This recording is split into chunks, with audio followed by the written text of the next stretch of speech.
Bonjour à vous, j'espère que vous allez bien. Au niveau de cette vidéo, nous essaierons de traiter un contrôle continu. C'est le premier contrôle de la deuxième année bac en ce qui concerne la filière de sciences mathématiques. Le contrôle, bien sûr, se rapporte sur un exercice des nombres complexes 6 points et 2 exercices pour le calcul intégral 14 points. La durée, bien sûr, c'est 3 heures. Vous pouvez trouver l'énoncé, bien sûr, dans la description, alors que c'est un contrôle de 3 heures. Et bien sûr, vous pouvez faire un petit essai avant de suivre avec nous la vidéo. Et commençons maintenant avec la première question. L'exercice 1, la première partie tout d'abord, donc la partie 1, la première question. Dans la partie 1, nous avons une équation complexe, donc l'équation, ça dépend de m, alors que m, c'est un complexe, je pense. M appartient à l'ensemble des nombres complexes, alors M appartient à C. L'équation EM, c'est Z au carré moins 1 plus 2M, et bien sûr plus IM Z plus 2M, facteur de 1 plus IM égale à 0. Donc voilà notre équation. Commençons par la première question. Vérifiez que delta, le discriminant de l'équation EM, est égal à 1 moins 2m plus IM au carré. Comme j'ai dit, l'énoncé de le contrôle, vous pouvez le trouver dans la description. Delta. À quoi est égal delta? Delta, c'est b au carré moins 4ac. b au carré ici, c'est 1 plus 2m plus im au carré. Donc c'est 1 plus 2m plus im au carré. Moins 4ac, bien sûr, a c'est 1, donc 4 fois a c'est 1 fois c, c'est 2m fois 1 plus im, donc 4 fois 2m, facteur de 1 plus im. Si on développe, bien sûr, voilà une, bien sûr, donc a plus b plus c au carré, c'est a au carré plus b au carré, plus c au carré plus 2, facteur de ac plus ab plus bc. Et ici, c'est une simple factorisation, vous pouvez la développer tout simplement. Donc, si on développe pour économiser le temps, bien sûr, l'expression directe, c'est 3m au carré, moins 4m, bien sûr, plus 2i. M. Et voilà moins 4im au carré plus 1. Voilà l'expression après le développement de voilà, cette équation-là. Donc, delta est égal à cette expression. Nous devons montrer que delta, c'est 1 moins 2m plus im au carré. Donc, nous essaierons de calculer cette identité remarquable. 1 moins 2m plus im au carré, à quoi est égal? Voilà, on peut la développer tout simplement. Donc, c'est 1 moins 2m plus im tout au carré. Donc, c'est 1 moins 2m au carré plus 2im 1 moins 2m.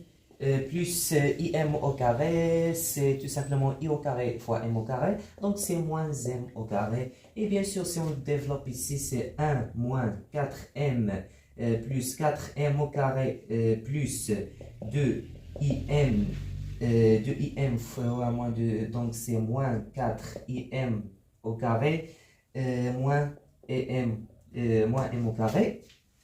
Donc voilà.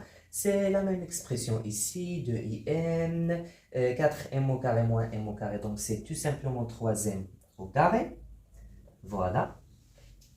Donc plus 1, 2m et 1, c'est la même expression exacte de delta. Donc est égal à delta. Et voilà, nous avons montré que dans la conclusion, delta quoi est égal, c'est tout simplement 1 moins 2m plus im au carré. Et voilà la première question sur demi-point, bien sûr.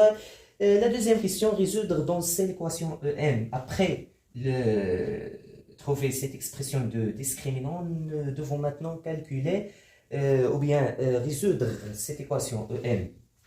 Donc, la deuxième question. Quelles sont les solutions de EM dans C, bien sûr? Tout d'abord, soit Z, un complexe quelconque, donc voilà. Les équations de EN, les ou bien les solutions, pardon, les solutions de EM, EM c'est bien sûr une équation complexe, sont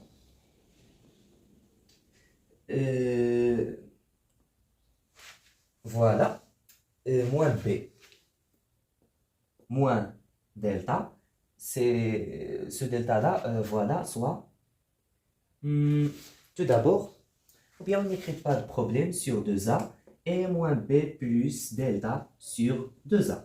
Voilà les solutions. Sont les solutions des équations complexes s'écrivent sous cette forme-là. Avec delta au carré est égal à grand delta. Voilà. Delta au carré, c'est grand delta. Les racines carrées de delta ici, on a deux racines. 1 moins 2m plus in et l'opposé aussi moins 1 plus 2m moins in sont les deux racines de delta. Donc on peut prendre une seule racine, donc soit delta à quoi est égal, c'est tout simplement 1 moins 2m plus in tel que, bien sûr, tel que delta au carré est égal à grand delta. Et voilà, maintenant, on peut remplacer ici delta par son expression. Voilà, moins b, quoi est égal moins b, c'est tout simplement plus 2m plus im. Donc, les solutions de em sont,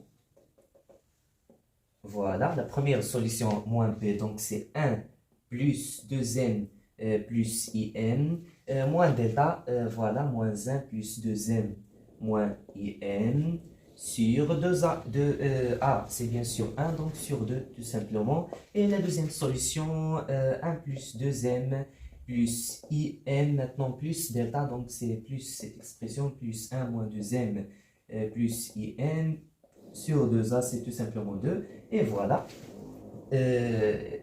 Ces deux singletons sont égaux à quoi?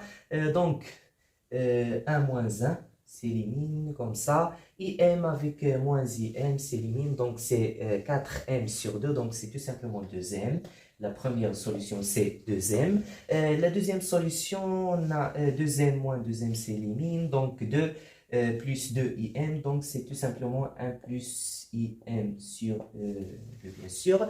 Donc, voilà la première partie de notre examen sur un point jusqu'à maintenant. Donc, passons maintenant à la deuxième partie. La deuxième partie, c'est à peu près géométrique. Nous devons calculer les formules de rotation, translation, modicie, les nombres complexes et tout ça. Donc, pas de problème.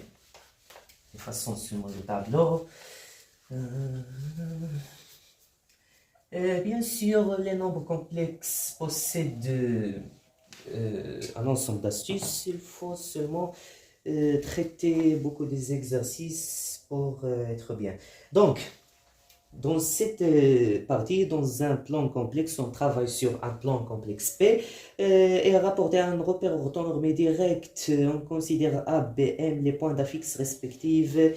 Donc, soit A d'affixe petit a est égal à moins I appartient au plan. Voilà. B, bien sûr, d'affixe petit b à quoi est égal, c'est 2m sur 1 plus in, voilà, avec bien sûr m appartient à C, l'ensemble C privé de I, voilà. Pour que le dénominateur soit différent à 0, bien sûr, si m est égal à I, on aura 1 plus I au carré, donc c'est 1 moins 1, c'est 0, impossible dans le dénominateur, bien sûr, aussi B appartient au plan. C à quoi est égal, ou bien C d'affixe petit C à quoi est égal, c'est tout simplement, ou bien c'est pas C, c'est M. M d'affixe petit M, voilà, c'est tout simplement l'affixe M. Appartient aussi au plan. La première question, montrer que si B appartient à l'ensemble R, cela équivaut à le module de M au carré, à quoi est égal, c'est tout simplement la partie imaginaire de M. Et voilà. Donc, on a une équivalence successive ici, donc commençons par cette expression. À partir des équivalences successives, on arrive à B appartient à R. Donc, bien sûr, M appartient à C privé de moins I, donc soit X, Y appartenant à R au carré, tel que M à quoi est égal, c'est tout simplement X plus Y. Voilà. Donc, on a maintenant cette écriture de M, bien sûr, dans C, tel que X, Y des nombres réels, bien sûr. On a, je change sur le feutre, bien sûr, on a B appartient à l'ensemble R, équivaut à quoi? Équivaut tout simplement à B bar égale à B. C'est une règle bien sûr de cours. Tous nombres réels sont conjugués et tout simplement le même nombre. Donc, B bar, c'est bien sûr le conjugué de cette expression. Donc, c'est tout simplement deuxième bar sur 1 plus IM bar égale à B. C'est tout simplement B à quoi est égal, c'est 2M sur 1 plus IM. Voilà l'expression de B.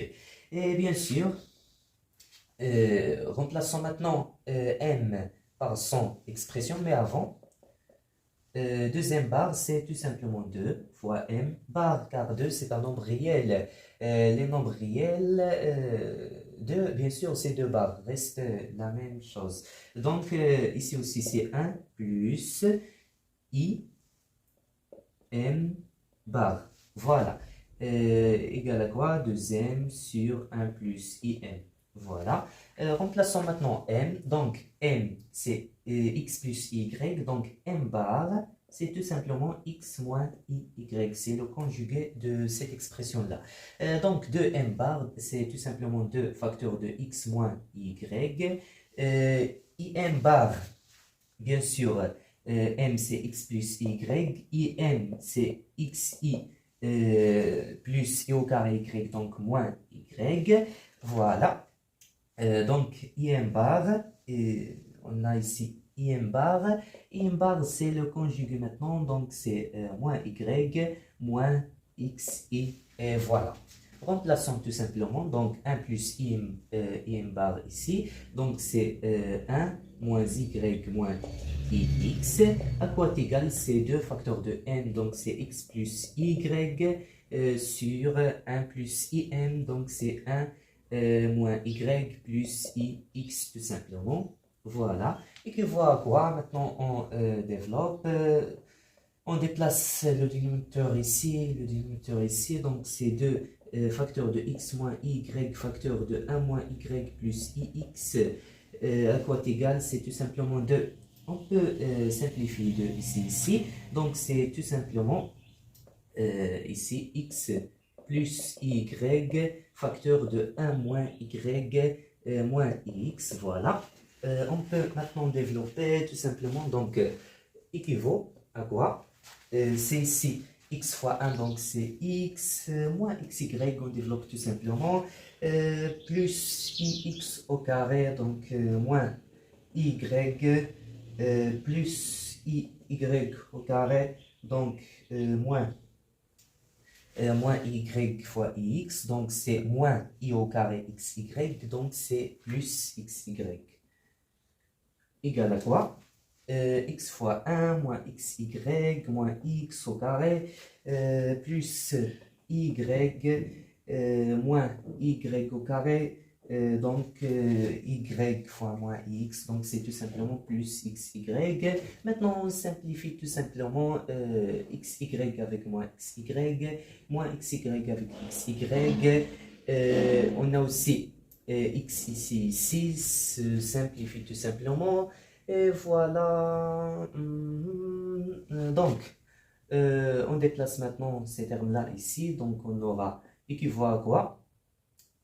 Sont les opposés, donc c'est tout simplement 2 facteurs de x au carré moins y plus y égale à 0 bien sûr, ou bien c'est plus y au carré ici, voilà. On simplifie par i, on aura équivaut à quoi? Et 2 aussi, donc c'est x au carré moins y plus y au carré est égal à 0. Donc on déplace y ici, donc c'est tout simplement x au carré plus y au carré est égal à y. Donc voilà, c'est l'expression exacte du modèle de m au carré. Donc le module de m, c'est la racine x carré plus y au carré. Le module au carré, c'est tout simplement x au carré plus y au carré. Donc c'est tout simplement le module de m au carré. Y, c'est tout simplement la partie imaginaire de m. Voilà, y, c'est la partie imaginaire de m, donc est égal à la partie imaginaire de m. Ce qu'il fallait de montrer. Et voilà, nous avons terminé cette question-là. Passons maintenant à la question suivante. Donc, on déduire l'ensemble des points M. Déduire l'ensemble, bien sûr, des points M d'affixe M appartenant au plan, tel que pour B appartient à R ou bien B c'est un réel. Donc, soit bien sûr M appartient à C préfet de I, B appartient à R, équivaut à quoi? À le module M au carré est égal la partie imaginaire de M, voilà, équivaut. Si on pose tout simplement M est égal X plus Y, donc le module au carré c'est tout simplement X au carré plus Y au carré, la partie imaginaire c'est tout simplement Y.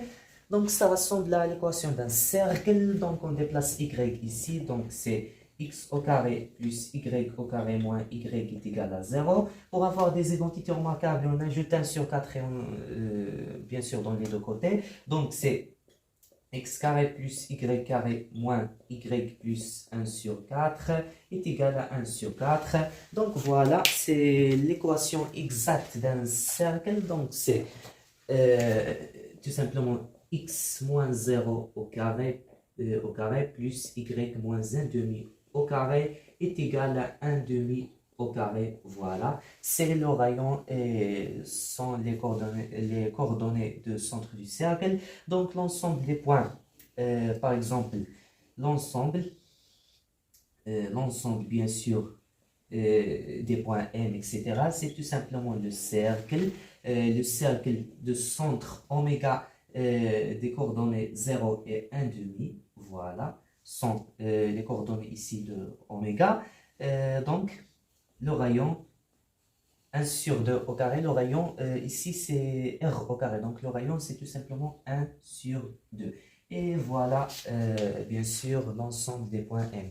L'ensemble des points M, d'affixe M, c'est tout simplement le cercle de centre oméga 0,1 et de rayon 1,5. Donc la partie A maintenant de la deuxième question, nous devons montrer que les points O, A et M sont alignés et si et seulement si M appartient à IR. Si et seulement si signifie tout simplement l'équivalence qu'on voyait.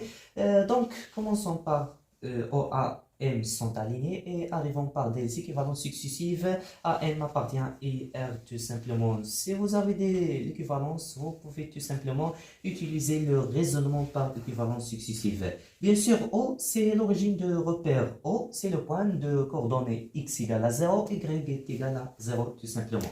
Donc, bien sûr, soit M d'affixe M appartient au plan, M c'est un complexe privé de I. Voilà.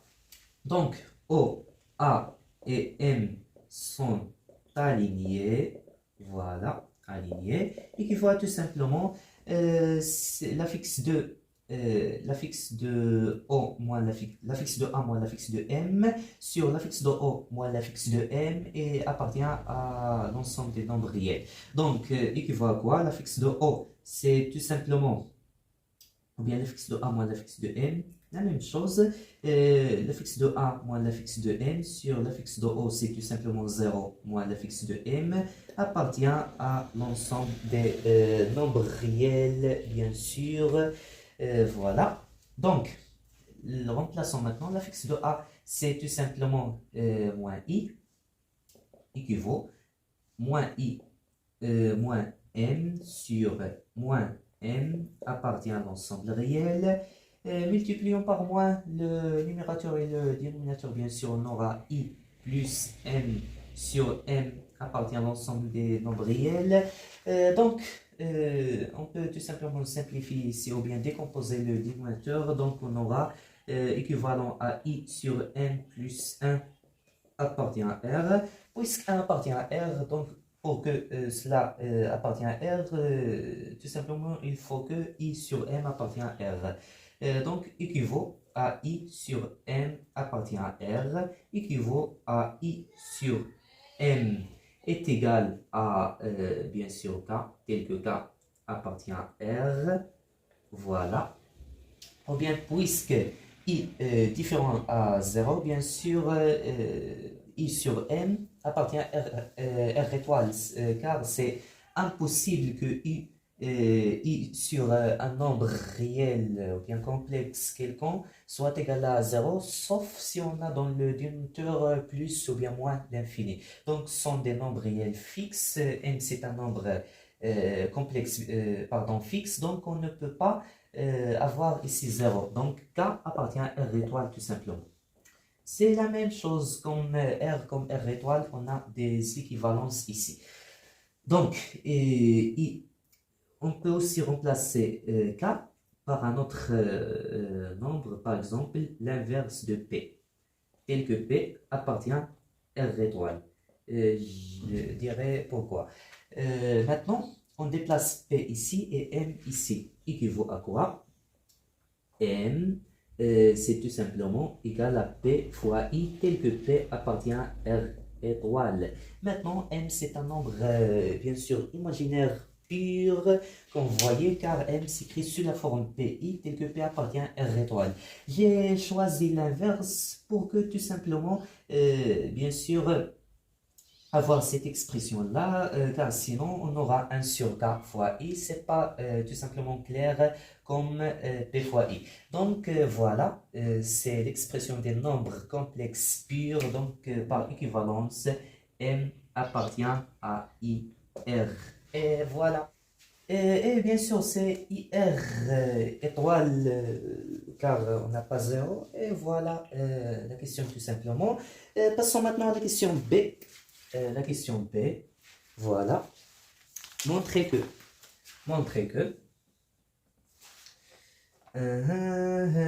M, si M est différent à 0, cela implique que B plus I sur B est égal à M plus I sur 2M tout simplement. Donc, si on doit montrer cette expression-là, donc bien sûr, B c'est l'affixe du point B, et voilà. On peut tout simplement la montrer. Donc, supposons que, car on a l'implication, donc supposons que cela est vrai et montrons ça. Supposons que M différent à 0, donc B plus I sur B est égal à M plus I sur 2M. Je vais essayer d'utiliser le raisonnement par équivalence successive car c'est trop simple. Donc, on essaye de décomposer le dénominateur tout simplement ici. Donc, c'est 1 plus I sur B est égal à M plus I sur 2M. Voilà, tout simplement. Je déplace 1 ici. I sur B à quoi est égal? C'est M plus I sur 2M. Moins 1, c'est tout simplement moins 2M sur 2M, tout simplement. Donc, voilà. À quoi est égal? Moins 2M plus M, donc c'est I moins M sur 2M. Maintenant, déplaçons B ici et cela ici, donc équivaut à B à quoi est égal. Donc, c'est l'inverse 2M sur I moins M facteur de I. Donc, c'est tout simplement 2 IN sur I moins M. Multiplions maintenant par le moins 1. Donc, voilà, pour avoir cette expression-là. Ou bien, on peut tout simplement remplacer ici moins M par 2 IN sur I plus I au carré fois M. C'est la même chose. Équivaut à B à quoi égal. Maintenant, on simplifie par I le numérateur et le dénominateur. Tout simplement, c'est 2M sur 1 plus IM. Cela, c'est vrai d'après les données, bien sûr. On a B, c'est exactement cette expression-là. Donc, par équivalence successive, M différent à 0 implique que B plus I sur B est égal à M plus I sur 2M. Donc, ce qu'il fallait de montrer ou bien de vérifier tout simplement. Donc maintenant la question C ou bien C. Voilà. Déduire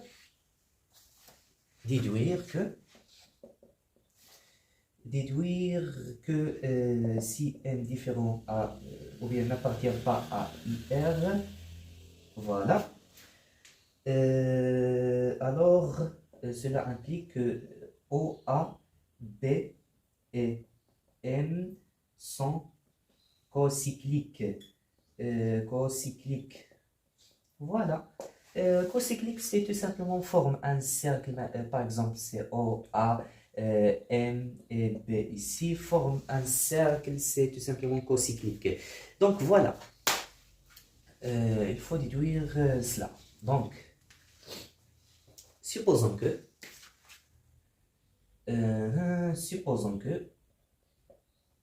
M différent à IR. Voilà, ou bien n'appartient pas à l'ensemble des nombres imaginaires purs. Et montrons cela. Donc, O, A, M et M sont cocycliques. On applique bien sûr la règle de la cocyclicité des points. C'est tout simplement B-A. B moins A, l'affixe de B moins l'affixe de A sur l'affixe de B moins l'affixe de O, facteur de quoi? L'affixe de M, quatrième point, moins l'affixe de 0, moins l'affixe de 0 sur tout simplement l'affixe de M moins l'affixe de A. Donc M moins A, et voilà, appartient à quoi? Appartient à R étoile.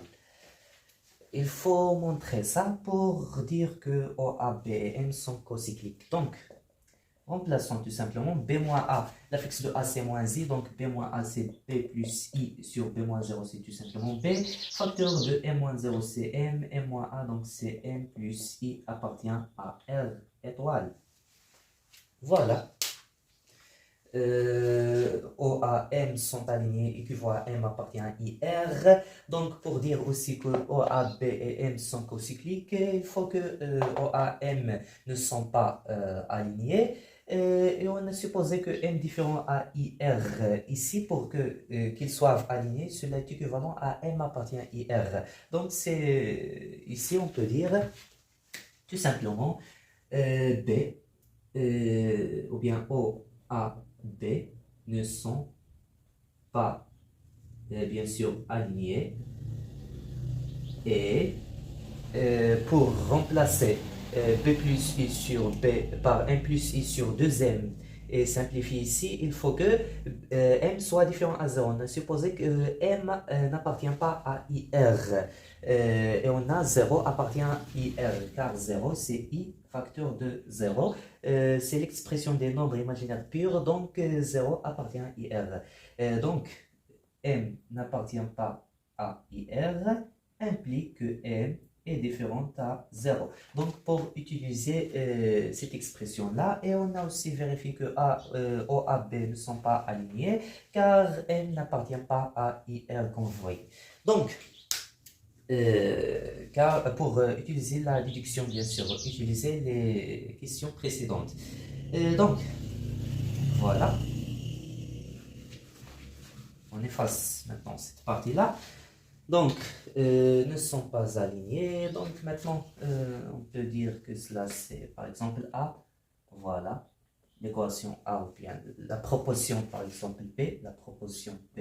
Voilà. Donc, notre proposition est équivaut à quoi? J'ai nommé P pour ne pas répéter tout simplement. Donc, B plus I sur B, c'est tout simplement M plus I sur 2M. Facteur de M sur M plus I, on peut appartient à R étoile, on peut tout simplement simplifier, voilà, M plus I avec M plus E, M avec M, on aura 1 demi appartient à R étoile, ce qui est toujours vrai. Et voilà, on est arrivé à une chose toujours vraie. Alors, ce qu'il fallait démontrer, on peut dire maintenant que M n'appartient pas à IR, implique ou bien signifie, ou bien comme la formule de l'expression de la question, On peut dire maintenant si M n'appartient pas à IR, si signifie tout simplement l'implication, alors quoi? O, A, B, M sont cocycliques. Et voilà. La question 3 maintenant. Voilà, question 3. On suppose que M appartient à R étoile. Donc, au revoir à cette condition-là maintenant. M maintenant appartient à R étoile. Voilà. Donc, soit M appartient à R étoile. Dans la troisième question, donc c'est tout simplement d'effacer cela car c'est indépendant de la troisième partie ou bien la troisième question. Voilà. On efface ça aussi car maintenant M c'est un nombre réel non nul, pas un nombre complexe différent à I. Donc, la première question, détermine l'ensemble des points M pour que l'application FM soit une rotation. On a maintenant une application, voilà, soit FM, voilà l'application définie sur le plan, bien sûr, privé de point O vers, ou bien dans le plan, tout simplement, qui associe le point, ou bien tel que, tout simplement, f de point m' d'affixe z', à quoi est égal, c'est le point m2' sur, ou bien m seconde d'affixe z seconde. Soit m prime d'affixe z' appartient au plan, et m de prime, ou bien m' d'affixe z' appartient au plan privé de 0. Pour avoir, il faut être exact ici. M de prime appartient au plan. Car M' c'est tout simplement les éléments de l'ensemble de départ. Fm, l'application définie sur P- ou bien le plan privé de point O, l'origine. Donc voilà les éléments de l'ensemble de départ appartenant au plan privé de l'origine, bien sûr. Voilà. Donc, la première question, déterminer l'ensemble des points de croix M d'affixe M pour que bien sûr, pour que Fm soit une rotation. Et voilà. On a aussi dans les données l'expression bien, l'écriture complexe de l'application Fm. Donc, soit M d'affixe M appartient au plan. On a Fm, bien sûr, d'un élément M' de plan privé de point O est égal à M de prime équivaut à, bien sûr, on a l'écriture exacte, donc Z de prime, l'affixe de M, ou bien Z seconde, l'affixe de M seconde, est égal à 1 plus IM Z prime, bien sûr. Voilà. On a donc Fm est une rotation équivaut à quoi? Équivaut à tout simplement le module de cela est égal à 1. Ou bien, pardon, oui, bien sûr, le module est égal à 1. Car les rotations s'écrivent tout simplement, par exemple, z seconde moins oméga est égal à i, l'exponentielle de i θ, donc fois z prime. Donc, il faut que, pour écrire sous notation exponentielle, i θ, c'est tout simplement cos θ, bien sûr, plus i sin θ. Pour écrire sous cette notation, il faut que le module ici soit égal à 1. Voilà, facteur de cos θ sin θ. Donc, équivaut tout d'abord 1 plus im est égal à i θ. Voilà. Tel que θ un nombre réel quelconque, équivaut à le module de 1 plus in, soit égal à le module de θ, l'exponentielle de iθ. Voilà l'expression de l'exponentielle iθ, la formule d'Euler bien sûr. Donc, le module c'est cosinus au carré plus sinus au carré, donc c'est tout simplement 1. Donc, le module de 1 plus in, c'est tout simplement 1 pour avoir la rotation. Donc, soit x, y appartenant à r au carré, tel que, bien sûr, m est égal à x plus y. Bien sûr, y est égal à 0, x différent à 0, car m appartient à r étoile. Mais on va laisser sous cette expression-là. Donc, voilà la proposition P, par exemple. Donc, P équivaut le module ici maintenant, donc le module de 1 plus im, donc c'est ix moins y, est égal à 1. J'ai multiplié tout simplement ici par i pour avoir cette expression-là. Donc, le module ici, c'est tout simplement 1 moins y au carré, voilà, plus x au carré est égal à 1, équivaut à x moins 0 au carré plus y moins 1 au carré est égal à 1. Donc, l'ensemble des points, voilà, des points M, c'est tout simplement l'ensemble des points M, voilà, c'est le cercle,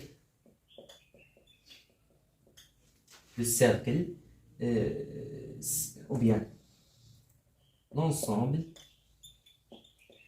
des points M d'affixe M égale tout simplement le cercle de centre 0, 1 et de rayon R est égal à 1. Bien sûr, ici c'est 1 au carré, donc le rayon c'est tout simplement 1. Donc voilà l'ensemble des points M. C'est une question d'un point, bien sûr. C'est tout simplement une astuce très simple, mais c'est une question, je pense, la seule question dans le contrôle sur un point.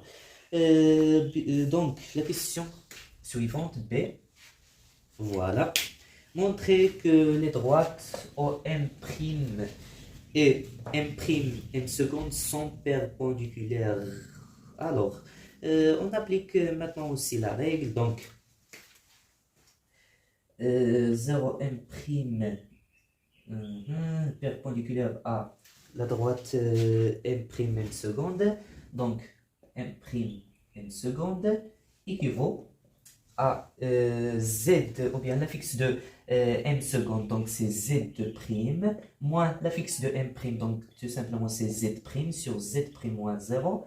Z' moins 0 appartient à l'ensemble des nombres imaginaires purs, bien sûr, pour que les deux droites soient perpendiculaires. Donc, remplaçons Z seconde par son expression. Voilà, Z seconde c'est 1 plus IM fois Z'. Donc, équivaut Z seconde, donc on développe tout simplement, donc c'est Z' plus Z' IN moins Z' sur Z' appartient à IR. On simplifie tout simplement Z seconde et Z, ou bien Z' et Z'. Et Z' ici et Z', on aura IM appartient à l'ensemble des nombres imaginaires purs. Voilà. IM appartient à IR. Donc c'est tout simplement vrai car M c'est un nombre réel. Donc I fois M c'est un nombre imaginaire pur. Donc c'est vrai. Ce qu'il fallait de montrer ou bien de vérifier. On a commencé par la perpendicularité de OM', M' seconde, et on est arrivé à une chose toujours vraie, car IM, c'est bien sûr un nombre imaginaire pur. Donc, la question suivante, déduire ou bien montrer que, donc voilà. J'ai effacé malheureusement la formule de l'application, pas de problème. La question, je pense, c'est indépendante un peu, donc voilà. C'est la question C. Montrer que 1 plus IN à quoi égal, c'est racine 1 plus M au carré exponentielle de I arctangente, voilà, arctangente de M. Voilà. Donc, soit bien sûr M appartient à R étoile, 1 plus IM, à quoi égal? On factorise par le module. Donc, le module de 1 plus IM, facteur de 1 sur le module de 1 plus IM, bien sûr, plus IM sur le module de 1 plus IM. Voilà. Donc, le module, c'est tout simplement racine 1 au carré plus M au carré. Donc, racine 1 plus M au carré. Facteur de 1 sur racine 1 plus M au carré, plus IM sur racine 1 plus M au carré. Il faut savoir que pour tout x appartient à R, voilà, cosinus de l'arc tangente de x à quoi égal, c'est tout simplement 1 sur racine x carré plus 1, voilà, et le sinus de l'arc tangente de x à quoi égal, bien sûr c'est x ici. Voilà.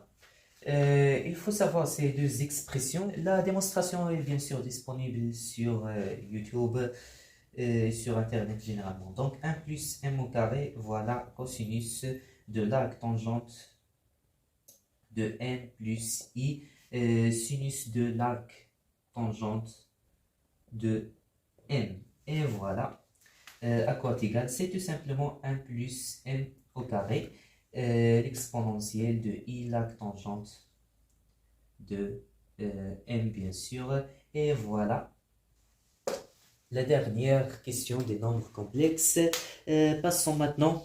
L'exercice suivant se rapporte sur les intégrales 14 points. Voilà l'exercice 2 sur les intégrales 4 points et demi. Les intégrales, on a bien sûr deux exercices. Le premier sur 4 et demi, le deuxième sur 9 et demi points. Voilà. Dans cet exercice, grand f c'est une fonction définie sur 0, 1, tel que grand f de x c'est l'intégrale de x jusqu'à 1 de f de t dt, tel que f bien sûr cette fonction là est continue et je pense décroissante sur 0, 1. Un c'est une suite définie pour toute n appartient à n étoile. Un est égal à l'inverse de n facteur de la somme de k égale à 1 jusqu'à n de f de k sur n. Voilà. La première question, nous devons montrer ou bien vérifier un encadrement. Voilà. Vous pouvez trouver l'énoncé bien sûr dans la description, ça ne fixe pas. Donc, pour vous montrer l'encadrement suivant, donc nous essaierons bien sûr t soit t appartient à k, ou bien tout d'abord soit, voilà, soit n appartient à n étoile, je pense bien sûr, ou bien n étoile privé de 1, car n est supérieur ou égal à 2, et soit k appartient à 1, 2, 3 jusqu'à n-1. Voilà. Donc, la première question, nous devons montrer un encadrement voilà, de l'intégrale, ou bien la somme de l'intégrale. Donc, soit t appartient à l'intervalle k sur n, k plus 1 sur n. Voilà. Donc, on a t compris entre k sur n et k plus 1 sur n. Donc, puisque, bien sûr, f est décroissante sur 0, 1, et k sur n, k plus 1 sur n, je vais l'écrire ici, k sur n, voilà, k plus 1 sur n, c'est un ensemble constitué de deux singletons qui est inclus dans, je pense, 0 ouvert défini, ou bien f sur 0 ouvert, donc est inclus dans 0 ouvert 1. Voilà.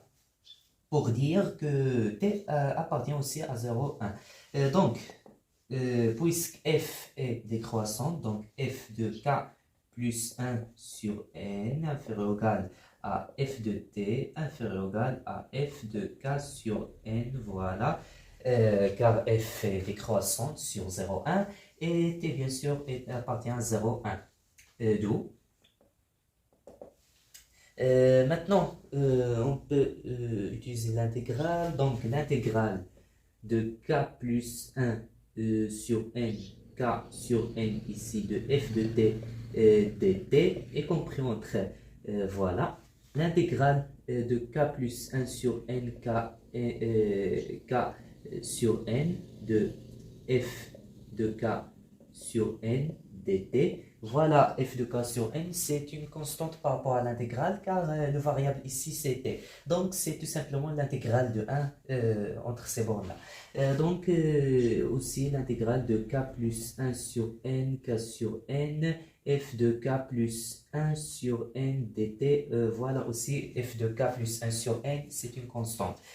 Donc, on peut déplacer les constantes d'où f de k plus 1 sur n, on peut déplacer les constantes à l'extérieur de l'intégrale. L'intégrale de 1 maintenant, dt, les bornes sont k plus 1 sur n, k sur n, donc c'est tout simplement, cette intégrale-là, c'est la constante, facteur, de k plus 1 sur n moins k sur n, donc c'est 1 sur n tout simplement. Voilà, ici, c'est l'intégrale reste le même, donc k sur n, f de t dt. Et à faire la même chose, on peut déplacer la constante à l'extérieur. C'est tout simplement l'intégrale de 1, donc c'est l'intégrale de t, les bornes, ou bien l'intégrale de 1 c'est t, les bornes, k plus 1 sur n moins k sur n, ça donne 1 sur n, donc facteur de f de k sur n. Voilà. Maintenant, on peut tout simplement ajouter la somme, alors 1 sur n, car 1 sur n, ça reste constante par rapport à la somme. Donc, k commence de combien? 1 jusqu'à n-1, donc 1 jusqu'à n-1 ici, de f de k plus 1 sur n, voilà, est inférieur ou égal à la somme, bien sûr, de cette intégrale-là, donc n-1, k égale à 1, de l'intégrale k plus 1 sur n, k sur n, f de t dt, inférieur ou égal à 1 sur n, la somme de k égale à 1 jusqu'à n-1 de f de k sur n. Et voilà l'expression exacte demandée dans la première question. Voilà, c'est un peu... c'est pas difficile, c'est tout simplement, tu commences par l'intervalle de t, k sur n, k plus 1 sur n. Tu ajoutes f après l'intégrale, après la somme, et voilà.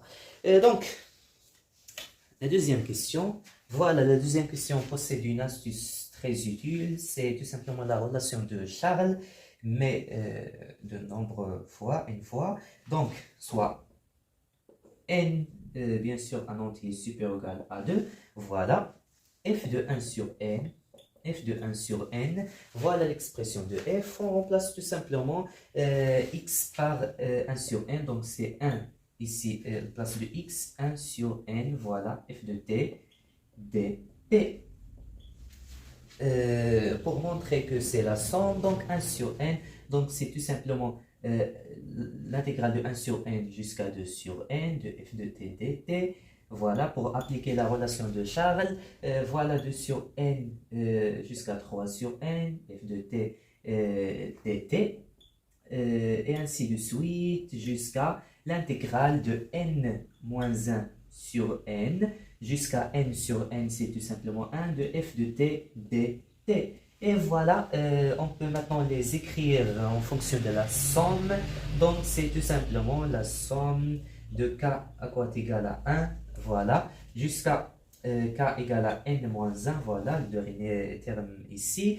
Donc, bien sûr, la somme de l'intégrale de k plus 1 sur n, k sur n, et voilà de f de t dt. C'est une question tout simplement de la relation de Charles, c'est très utilisé dans les intégrales.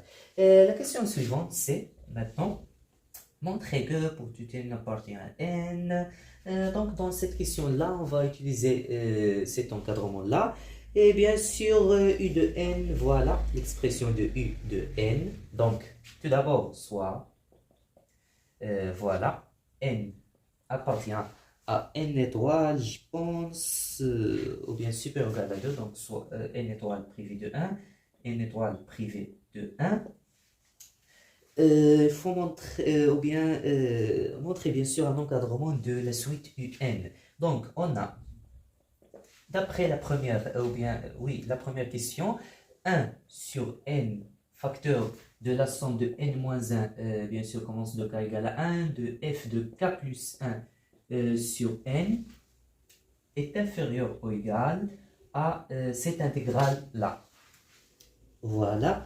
L'intégrale suivante, c'est tout simplement, voilà, c'est identique à cela. Donc, c'est tout simplement l'image de 1 sur n dans grand F. Donc, d'après la question 1, la question 1, ou bien c'est A, la question 1A, ici 1A, donc d'après la question 1A, voilà, nous avons cette formule-là est inférieure ou égale à la somme de cette intégrale. La somme de cette intégrale, c'est tout simplement, comme vous voyez, c'est tout simplement l'image de 1 sur n, donc c'est inférieur ou égal à l'image de 1 sur n par grand F.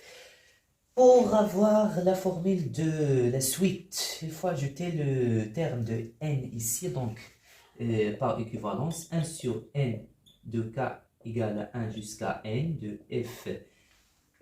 Ou bien, effectuons tout d'abord un changement de variable pour éliminer le k plus 1. Donc, on pose k plus 1, c'est k'.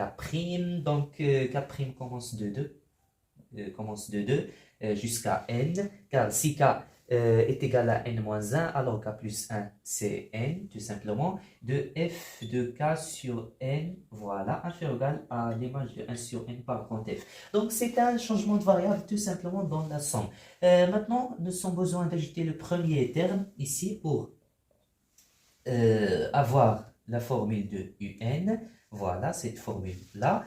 Donc, c'est 1 sur n, facteur de k, on ajoute et on soustrait, ou bien on ajoute tout simplement dans les deux côtés, donc de 1 jusqu'à n de f de k sur n est inférieur ou égal à f de 1 sur n. Le premier terme ici, c'est f de 1 sur n, donc facteur de 1 sur n plus 1 sur n, facteur de 1, f de 1 sur n.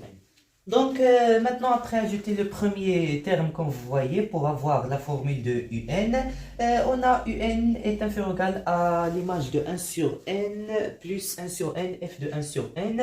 Donc, c'est la formule demandée exacte. Donc, on peut remplacer tout simplement par un. Voilà. Donc, par équivalence, un est inférieur ou égal, voilà, un, tout simplement, grand F de 1 sur n plus 1 sur n, f de 1 sur n. Voilà. Donc maintenant, le deuxième encadrement de un, en utilisant cette expression-là, ou bien cette expression maintenant. Voilà. Premièrement, on a utilisé cette expression. Donc, maintenant, on utilise cet encadrement-là. Donc, voilà, on a... c'est tout simplement grand F de 1 sur n. Grand F de 1 sur n est inférieur ou égal à cela ici, d'après la première question. La somme jusqu'à n-1, k commence de 1, de f de k sur n. Par équivalence, grand F de 1 sur n est inférieur à quoi? Ici, pour avoir la formule de un, tout simplement, on ajoute le nème terme. C'est f, on ajoute ici 1 sur n, f de n sur n. C'est tout simplement f de 1. Voilà. On ajoute 1 sur n, f de 1 ici pour avoir un. Donc, on ajoute dans les deux côtés. Donc, plus 1 sur n, f de 1. Inférieur ou égal, après ajouter le nème terme, nous aurons tout simplement la formule de un, donc inférieur ou égal à un tout simplement. Et voilà les deux encadrements demandés, donc ce qu'il fallait démontrer tout simplement, ou bien dans la conclusion, pour toute n appartient à n étoile privée de 1, voilà, un est encadré entre grand F de 1 sur n plus 1 sur n petit f de 1 et bien sûr inférieur à grand F de 1 sur n plus 1 sur n petit f de 1 sur n. Et voilà l'encadrement exact. Donc, c'est la question C. Passons maintenant à la dernière question, la question D. Voilà, dans la première partie.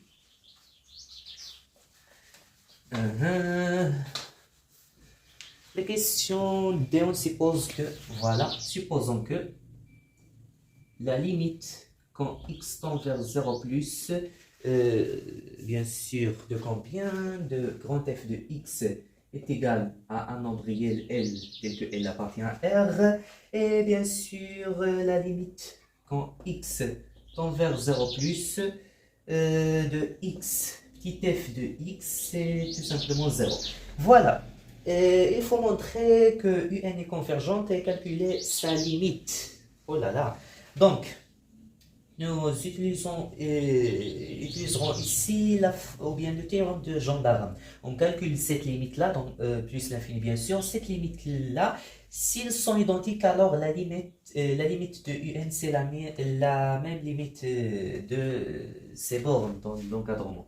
Donc, voilà, on a la limite quand n tend vers plus l'infini de f de 1 sur n 1 plus 1 sur n f de 1 à quoi égal.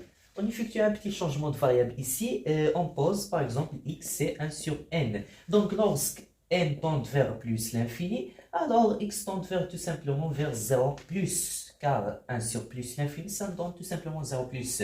Donc c'est tout simplement la limite quand x tend vers 0 plus de grand f de x plus x f de 1. Voilà, c'est tout simplement grand f de x, c'est combien? La limite c'est L, donc c'est L, plus 0 fois f de 1, donc ça reste 0 quart, plus 0 f de 1, à quoi égal L, tel que L appartient à R car, tout simplement, petit f de 1 appartient à R.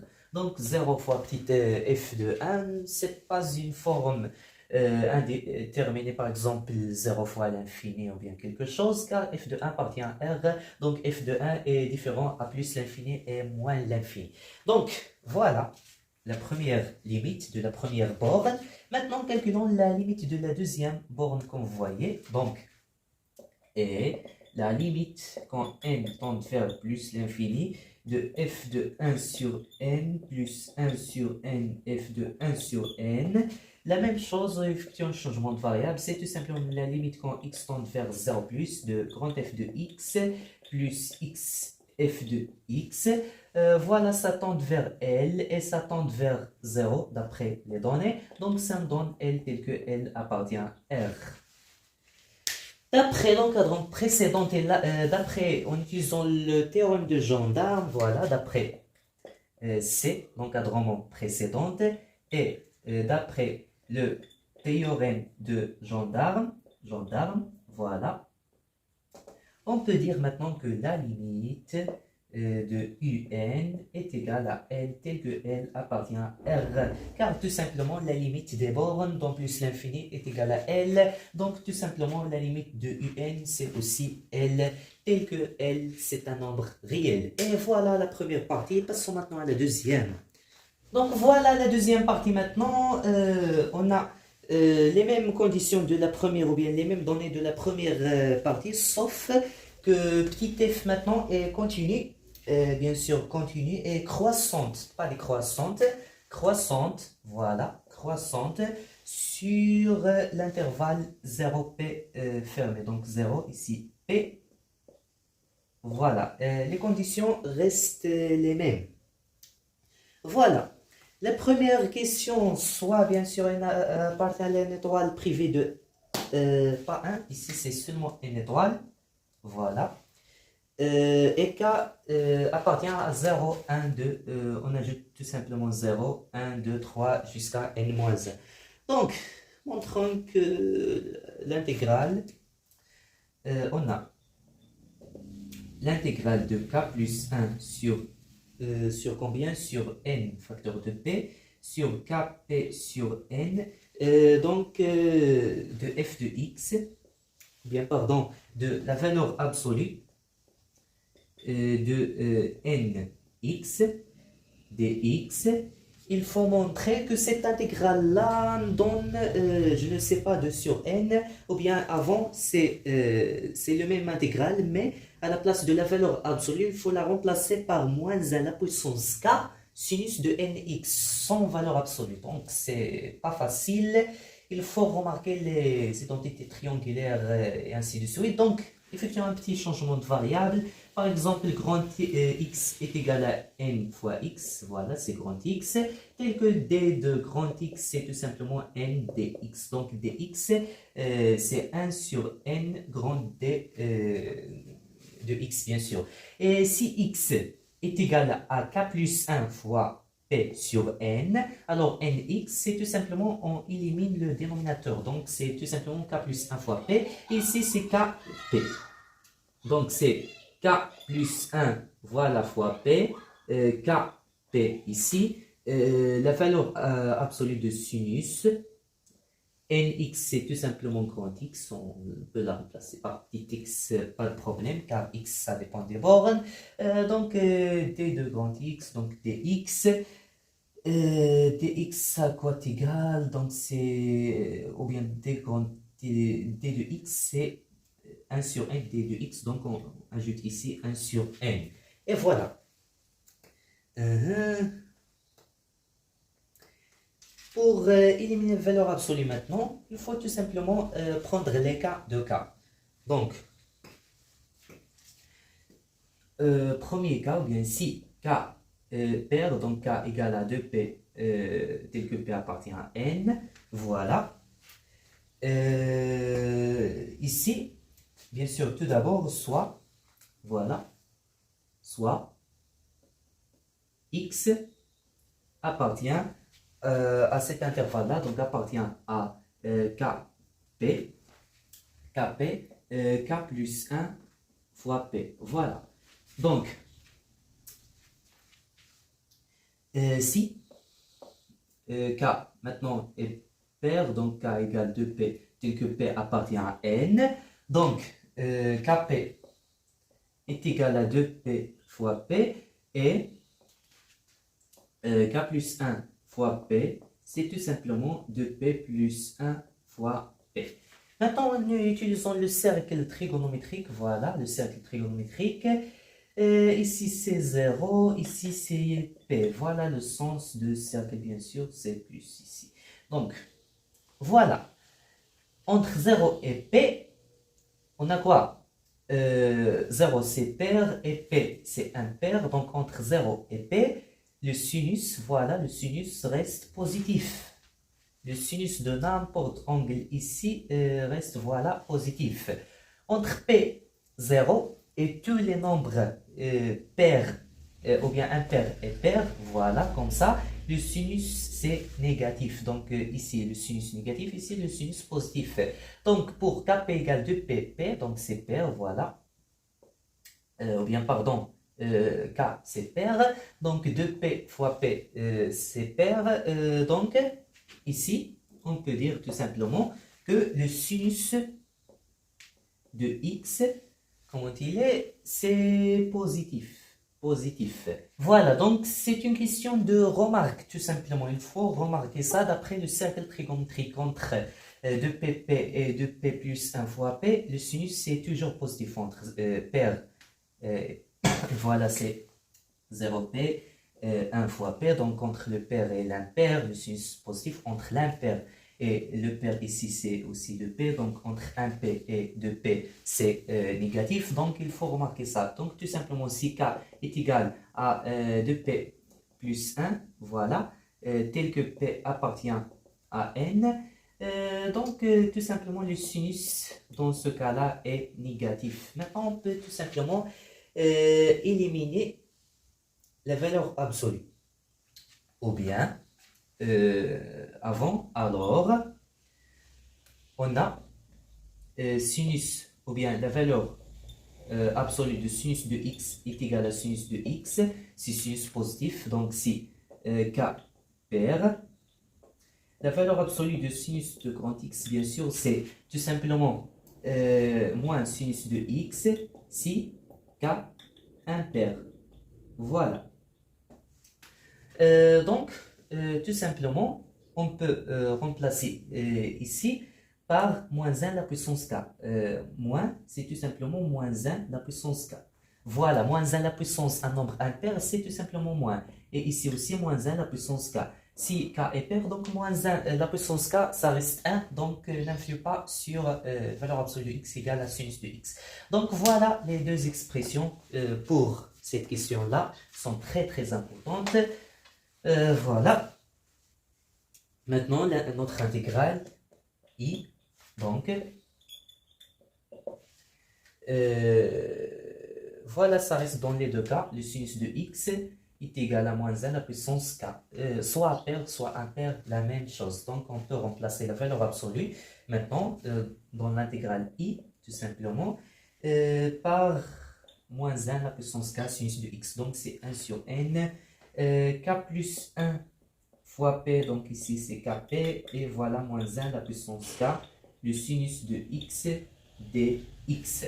Maintenant, pour revenir à l'expression initiale, ou bien pour démontrer, pardon, l'expression demandée dans l'exercice, on effectue le même changement de variable, mais maintenant, on pose grand X, c'est 1 sur n, bien sûr, fois x, équivaut à cet x-là est égal à n grand x. Donc, ces deux changements de variables sont tellement différents. Pas de relation avec cette grande x-là et cette grande x-là. Voilà, c'est grand x ici. Et voilà, c'est grand x ici aussi. Donc, i à quoi est égal? Donc, c'est tout simplement ici dx, c'est n fois d de grand x, tout simplement, on peut remplacer dx par n grand x pour éliminer le 1 sur x. Donc, i, c'est tout simplement, et aussi, c'est x est égal à k plus 1 sur p. Alors, grand x, on divise là par n, donc c'est k plus 1 fois p sur n, c'est k plus kp sur n, c'est tout simplement moins 1 la puissance k, sinus, x c'est tout simplement nx, après le changement de variable, et voilà. Il faut tout simplement appliquer le changement de variable pour démontrer ça. Vous pouvez le démontrer tout simplement sans changement de variable. J'ai l'utilisé seulement pour faciliter l'intégrale. Mais ça reste une astuce, bien sûr, très importante dans les intégrales. On n'a pas encore terminé maintenant. Il faut démontrer que cela est égal à 2 sur n. Oh là là. On a tout simplement moins 1 à la puissance k. On peut le déplacer à l'extérieur car il ne dépend pas de l'intégrale.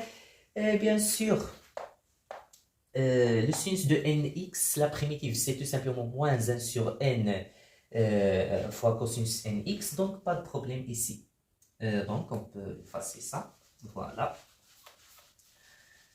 Donc on efface aussi ça. Voilà. Donc, à quoi est égal i?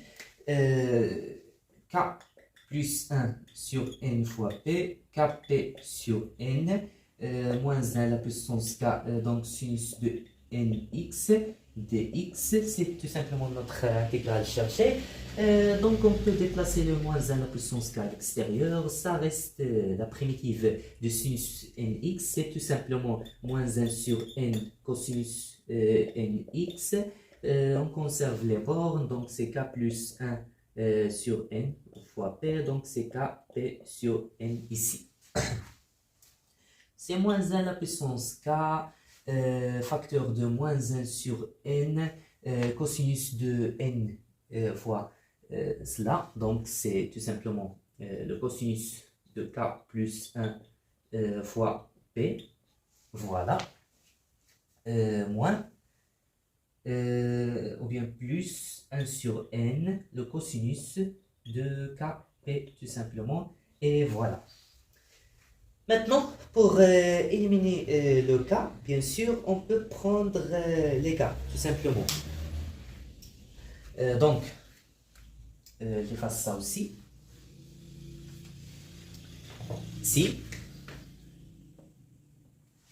K, bien sûr, pair, cela est équivaut à K plus 1 est un pair, tout simplement. Donc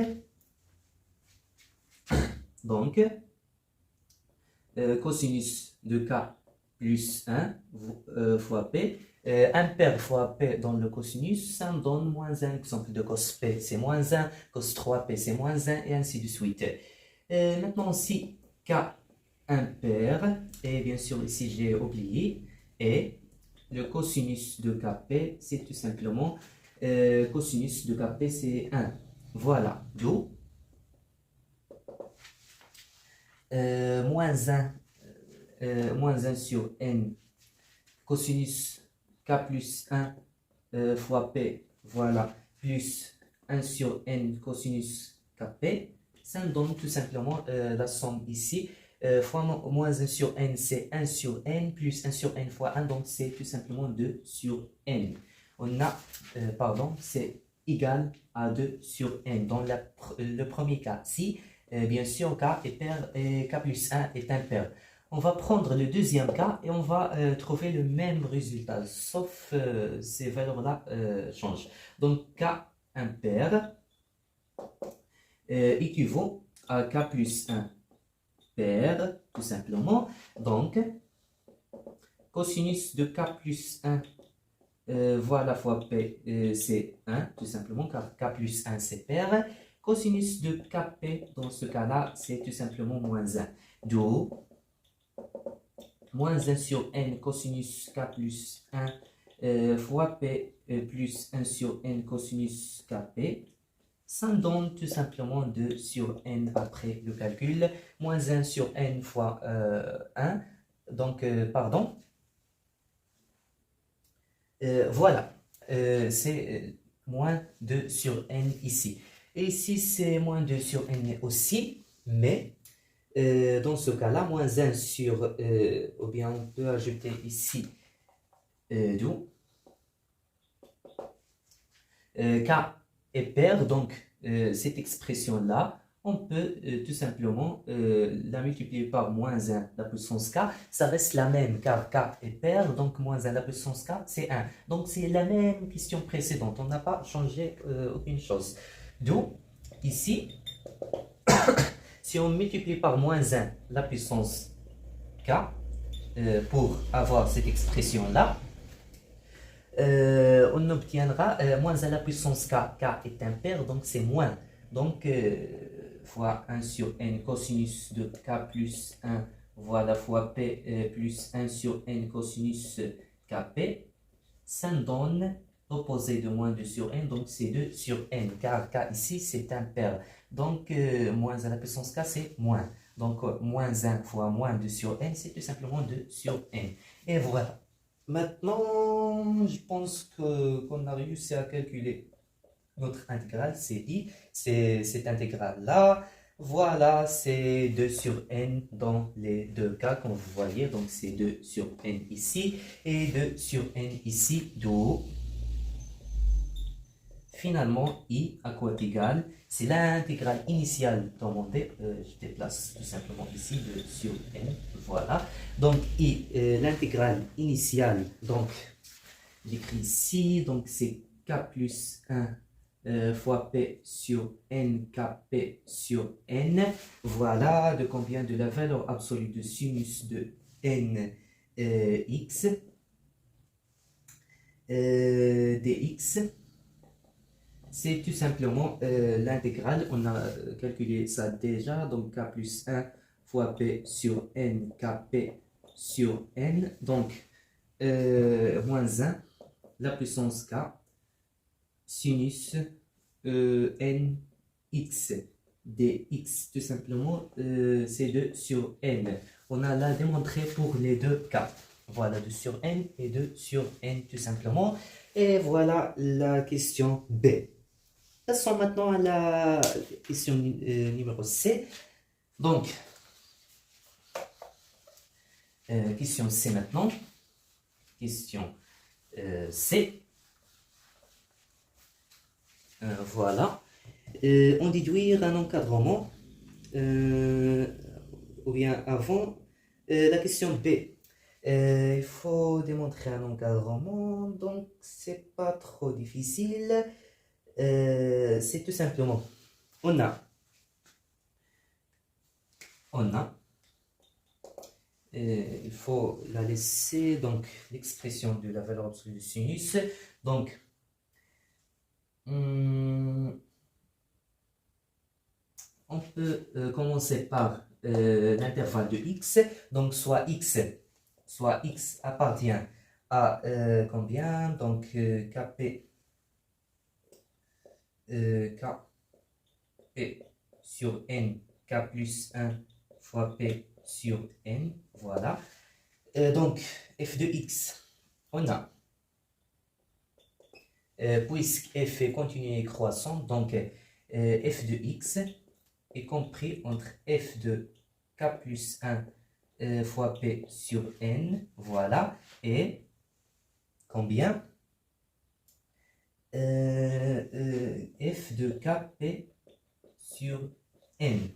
Voilà, on multiplie maintenant par le sinus, bien sûr le sinus ça reste constant entre les deux valeurs, je pense. Pardon, ici f est croissante, donc c'est f de kp, pas k plus 1, et ici c'est k plus 1, voilà, fois p.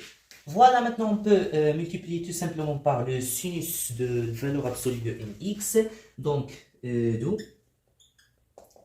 f de kp sur n, le sinus de la valeur absolue de nx est inférieur ou égal à f de x, le sinus de la valeur absolue de, ou bien la valeur absolue de sinus, pas de problème. Donc inférieur ou égal à f de k plus 1 fois p sur n, la valeur absolue de sinus de nx. Et voilà. Maintenant, on peut tout simplement ajouter l'intégrale. Donc, l'intégrale, alors... la constante, on peut la déplacer à l'extérieur, pas de problème. Donc f de kp sur n, intégrale. L'intégrale de combien? De kp ici, kp sur n, k plus 1 sur n fois p, de sinus, ou bien de la valeur absolue de sinus de nx, dx, est inférieur ou égal à notre intégrale demandée. Donc c'est l'intégrale de k plus 1 sur np, kp sur n, sinus, ou bien valeur absolue du sinus de nx, voilà dx, inférieur ou égal à f de k plus 1 sur n fois p, bien sûr, l'intégrale de k plus 1 sur n fois p, kp sur n, valeur absolue du sinus de nx, et voilà dx, bien sûr. Donc cette intégrale-là, c'est le même ici. On peut le remplacer par la formule démontrée dans la première question. Donc c'est ça, cette intégrale, c'est tout simplement 2 sur n. Voilà, c'est tout simplement 2 sur n. On peut le remplacer pour avoir l'encadrement exact. Alors dans la conclusion, si on remplace par 2 sur n, donc 2 sur n f de kp sur n, inférieur ou égal à cette intégrale. Là, pardon, j'ai oublié f de x ici, pardon, f de x, voilà.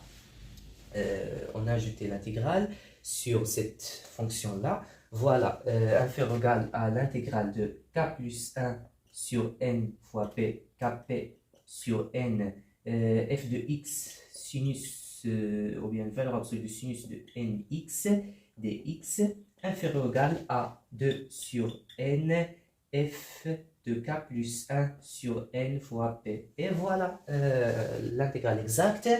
Donc, passons maintenant à la question C. Il faut déduire un encadrement.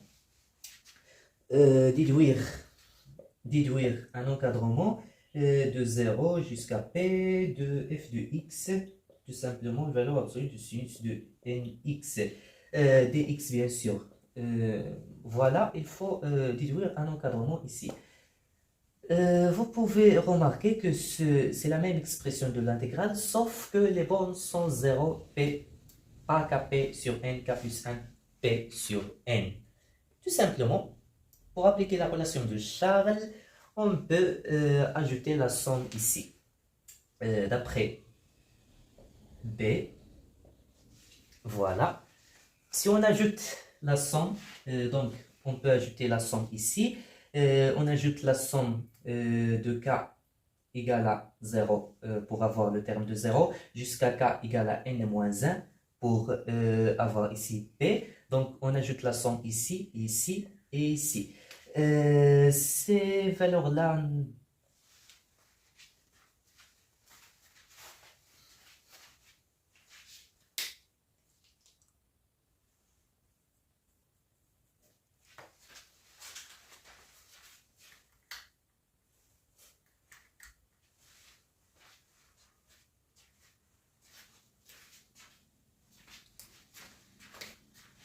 Donc, on peut ajouter cette somme-là dans les trois termes, comme j'ai dit.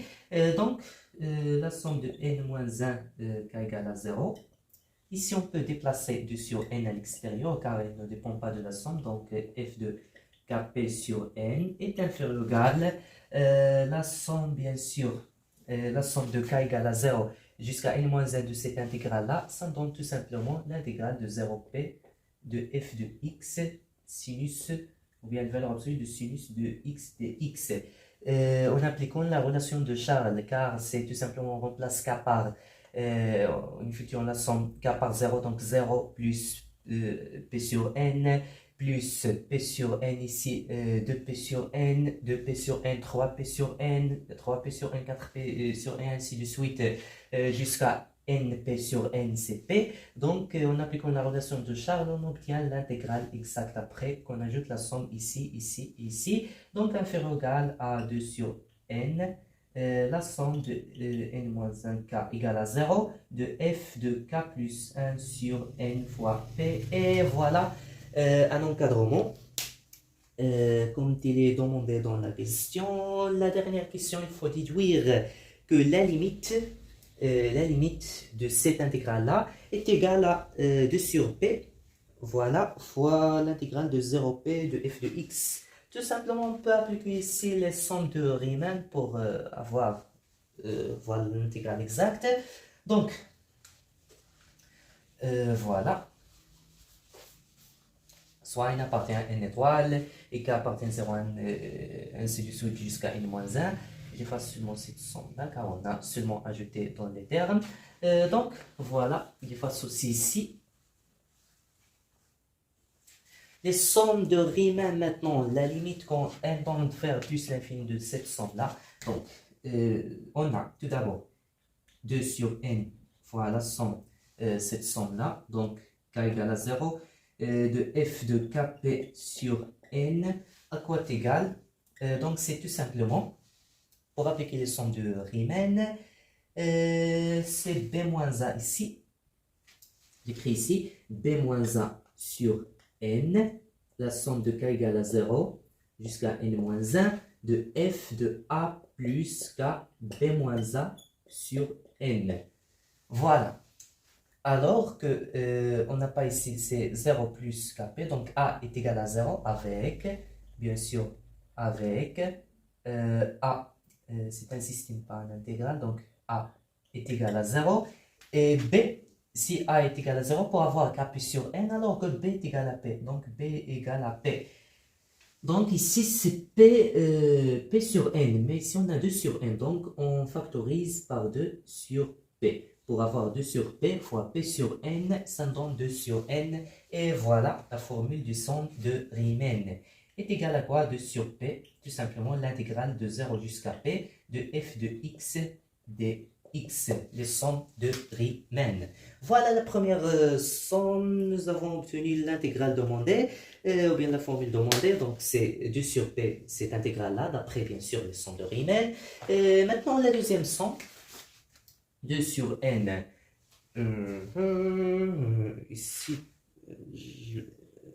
ou bien pas de problème ici, donc 2 sur n, n-1, k égale à 0, de la deuxième somme, donc f de k plus 1, p sur n, voilà. Pour avoir la formule des sommes de Riemann, il faut aussi avoir ici kp sur n, mais on a k plus 1, donc effectuons un petit changement de variable. Pardon, ici, la limite est égale à l'intégrale La limite de ça, c'est l'intégrale. C'est pas tout simplement un terme quelconque n. Donc, j'ai oublié ici, donc, la limite de cela, la limite de, quand n tend vers plus l'infini, de 2 sur n, k égale à 0, n moins 1, de f de kp sur n, à quoi est égal? C'est tout simplement 2 sur p, l'intégrale de 0p f de x dx, voilà. La limite, ça donne ça d'après les sommes de Riemann. Ici, on peut effectuer tout simplement le changement de variable k plus 1, c'est k. Donc, la somme commence de 1 jusqu'à n, f de kp sur n, voilà. Donc, pour appliquer les sommes de Riemann, la même chose, 2 sur p, b moins a sur n, la somme de k égale à 1 jusqu'à n de f de a plus k, b moins a sur n avec... bien sûr, b est égal à p et a égale à 0. Vous pouvez remplacer p et a par leurs valeurs, bien sûr, et vous trouverez la même expression de sur n fois cette somme-là. Donc, d'où la limite, c'est tout simplement quand on tend vers plus l'infini, de 2 sur n, la somme de k égale à 0 de n moins 1, d'après les sommes de Riemann, c'est tout simplement l'intégrale, ou bien c'est 2 sur p fois l'intégrale, donc est égal à 2 sur p fois l'intégrale de 0 jusqu'à p de f de x dx. Maintenant, cette intégrale-là est comprise entre ces deux sommes, alors que la somme de cette expression, ou bien la limite de cette somme-là, c'est identique à la limite de cette somme-là, c'est 2 sur p, l'intégrale 0p de f de x, comme vous voyez. Alors, d'après le théorème de Gendarme, aussi, la limite de l'intégrale, bien sûr ici, c'est aussi 2 sur p. On peut ici écrire en conclusion, d'après le théorème de Gendarme, comme vous voyez, Gendarme, alors que la limite quand n tend vers plus l'infini, de 0p f de x, valeur absolue de sinus de nx, c'est égal à aussi dx. Ici, c'est tout simplement 2 sur p, voilà, l'intégrale de 0 jusqu'à p de f de x dx. Et voilà, nous avons enfin terminé notre exercice. Oh là là, c'est un exercice trop long, on se rapporte sur les intégrales 4,5 dans ce devoir-là. Et passons maintenant au deuxième.